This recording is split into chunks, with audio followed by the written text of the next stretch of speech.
Hey ladies, Paige here, back again at All About Movement with our very own Kurriosity coach and functional therapist, John McDermott.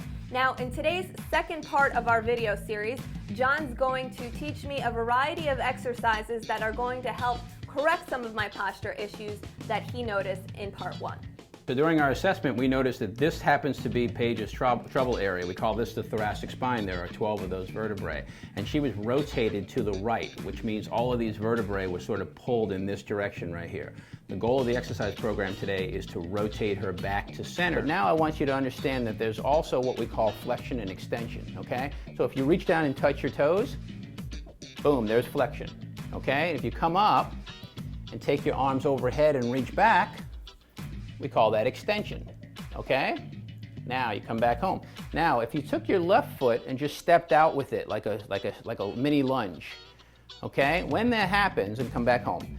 When that happens, the pelvis itself, right, goes to the side, rotates in the direction of the leg that you stepped with, okay?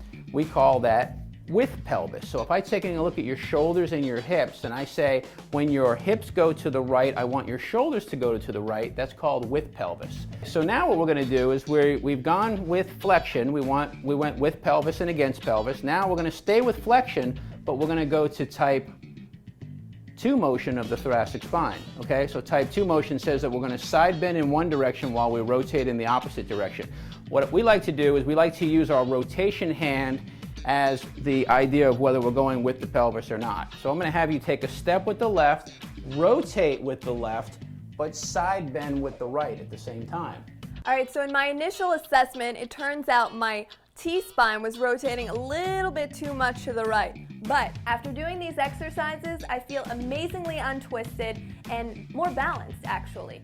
For KTV, I'm Paige Bresky. Remember to connect with us. Stay tuned for my final assessment to see exactly how much I've improved.